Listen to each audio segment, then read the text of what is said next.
विद्यार्थियों, आज हम आपको एक नया संविधान बताएंगे और वो संविधान है चाइना कॉन्स्टिट्यूशन, यानी चीन का संविधान। चीन, जिसके बारे में आपको पता है, चीन एक विश्व में शक्तिशाली देश के रूप में गिनती होती है। चीन, जिसको कोविड-19 की जो बीमारी है, इसका जनक इसको हम मान रहे हैं। चीन में ही इस बीमारी का जन्म हुआ था और जिसकी वजह से पूरा विश्व एक तरीका से भयभीत हुआ, आतंकित हुआ। आज भी ये बीमारी पूरे विश्व में व्याप्त है, आपको पता है। चीन का संविधान हम जानेंगे कि चीन में शासन व्यवस्था कैसी है, चीन कैसे एक तरीका से कम्युनिस्ट पार्टी वाला देश है।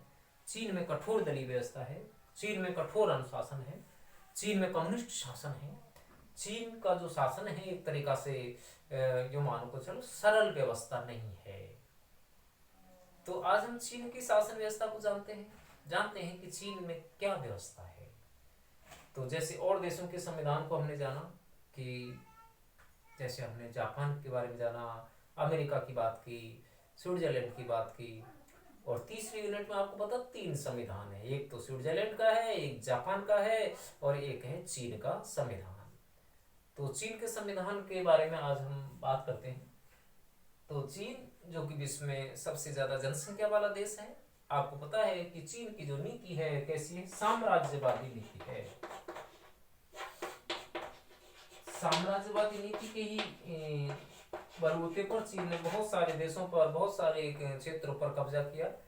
भारत के आपको पता है लद्दाख हुआ, अरुणाचल प्रदेश का जो नेफा क्षेत्र है, इसके अलावा सिक्किम वाला इलाका है, यहाँ बहुत कुछ चीन ने अपना कब्जा जमाया। और लंबे समय तक आपको पता है भारत चीन में अभी विवाद की सी स्थिति बनती रही, युद्ध की सी स्थिति देखने को मिलती रही। चीन की नीति साम्राज्यवादी है। चीन चाहता है कि ज़्यादा से ज़्यादा कब्जा किया जाए, पड़ोसी देशों पर हमला किया जाए और उनको क्या है एक तरीका से नियंत्रण में लाया जाए। चीन कठोर अनुशासन, दलीय व्यवस्था वाला देश है। तो चीन जहां 1949 में माओ त्से-तुंग के नेतृत्व में क्रांति हुई, माओ त्से-तुंग जिसने कहा था कि सत्ता बंदूक की नोक से निकलती है।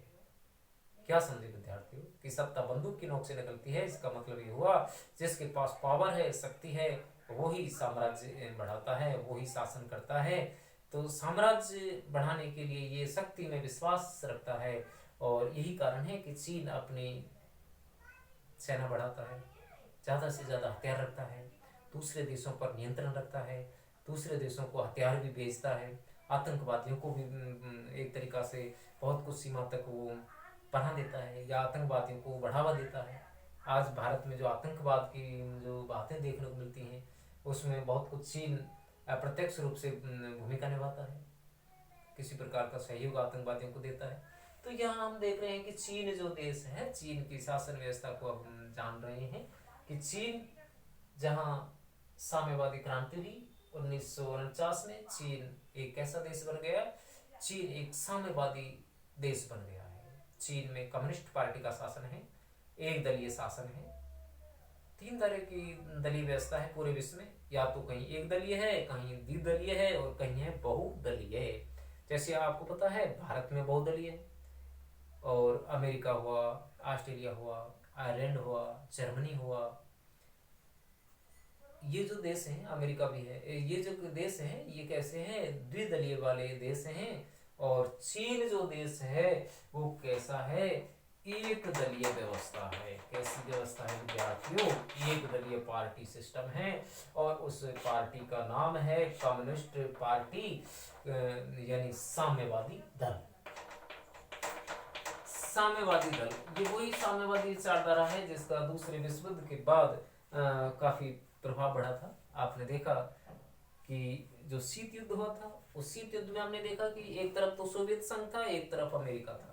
सोवियत संघ चाह रहा था कि साम्यवाद का विस्तार हो, ज्यादा से ज्यादा देश साम्यवादी बने, पूंजीवाद का सफाया हो। तो यहाँ विरोधी विचारधारा देखने को मिली। अमेरिका जो चाह रहा था कि साम्यवाद खत्म हो, और सोवियत संघ है ये चाह रहा था कि पूंजीवाद खत्म हो। तो विरोधी विचारधारा आ गई और उनके अस्तित्व को चुनौती दी जाने लगी, एक दूसरे के विरुद्ध घृणा भरे प्रचार होने लगे जिसको एक तरीका से वाक युद्ध कहा गया।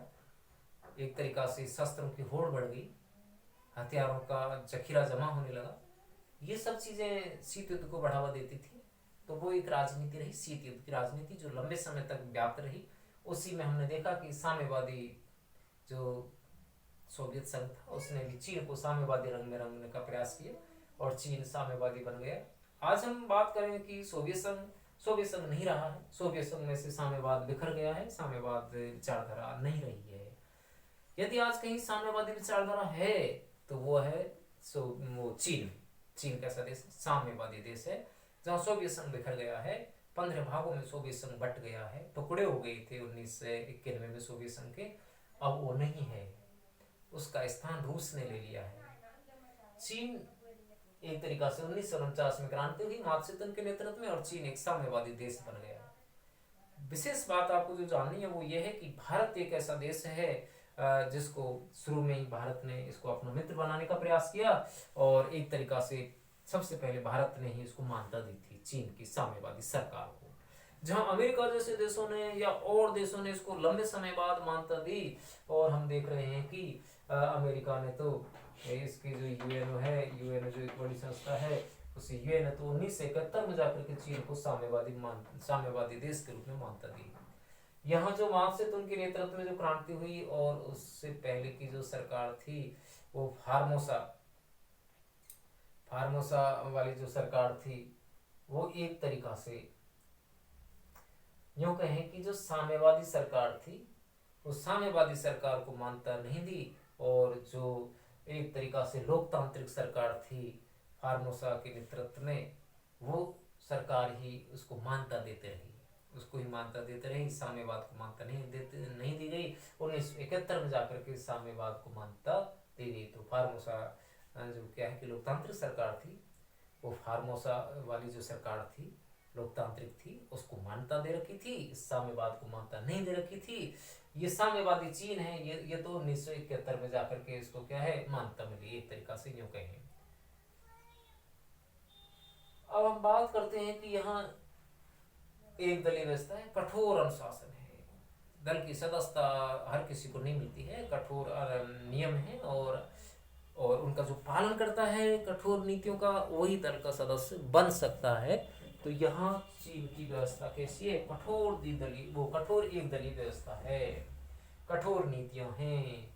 एक बात विशेष जो ये है कि यहाँ साम्राज्यवादी नीति है। एक और भी बात है कि चीन में आपको पता है बहुत ज्यादा जनसंख्या है, बढ़ती हुई जनसंख्या को रोकने के लिए चीन में एक कदम उठाया गया और वो नीति है वहाँ की वन चाइल्ड पॉलिसी, मतलब एक बच्चा नीति। एक बच्चा से ज़्यादा संतान नहीं की जा सकती है। कुछ इलाके में हालांकि वहाँ छूट भी दे दी गई है और अब तो वहाँ एक बच्चा नीति को शिथिलता दे दी गई है, लेकिन लंबे समय तक यहाँ एक बच्चा नीति रही एक तरीका से।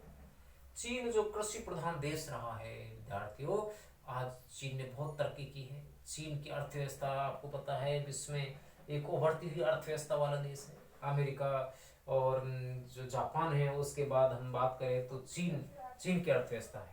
तो चीन तो अब क्या है कि एक यूँ कहें कि दूसरी अर्थव्यवस्था वाला देश है। चीन की अर्थव्यवस्था बहुत तीव्र गति से बढ़ रही है, टेक्नोलॉजी बहुत तीव्र गति से बढ़ रही है, चीन बहुत उन्नति कर रहा है। चीन के नागरिकों में जो कूटनीति की जो भावना है वो भी ज़्यादा है, राष्ट्रीयता की भावना भी ज़्यादा है। तो चीन के नागरिक एक तरीका से देश के लिए ज़्यादा काम करते हैं या देशभक्त की भावना उनमें ज़्यादा है, ऐसा हम कह सकते हैं विद्यार्थियों। तो यहाँ चीन जो देश रहा है एक साम्यवादी देश रहा है। आगे हम बात करेंगे कि आगे इसकी वीडियो में कि चीन के संविधान की क्या विशेषता है, चीन में कम्युनिस्ट पार्टी का क्या रूप रहा है, क्या दौर है उसका कम्युनिस्ट पार्टी का, चीन की नीतियों को हम जानेंगे, चीन की जो शासन व्यवस्था है उसके बारे में जानेंगे। तो आज की वीडियो में तो हमने इतना जाना है कि चीन एक साम्यवादी देश है और चीन में 1949 में क्रांति हुई, साम्यवादी शासन यहाँ लाया गया और आज यदि किसी देश में साम्यवाद है तो वह है चीन एक साम्यवादी देश है और इसकी जो नीति है साम्राज्यवाद की नीति है। तो विद्यार्थियों आगे हम और भी बात करेंगे, तो कल की वीडियो में होगा तो चीन के बारे में। अब हम हाँ तो देखो ये सेकेंड ईयर है ना, तो सेकेंड ईयर की आज हम क्लास में आपको हमने क्या बताया? आज हमने बताया कि चीन में एक दलीय व्यवस्था है, साम्यवादी शासन है, और यहाँ एक तरीका से कठोर नीति है। तो ये सब जानने के बाद आगे हम कल बात करेंगे।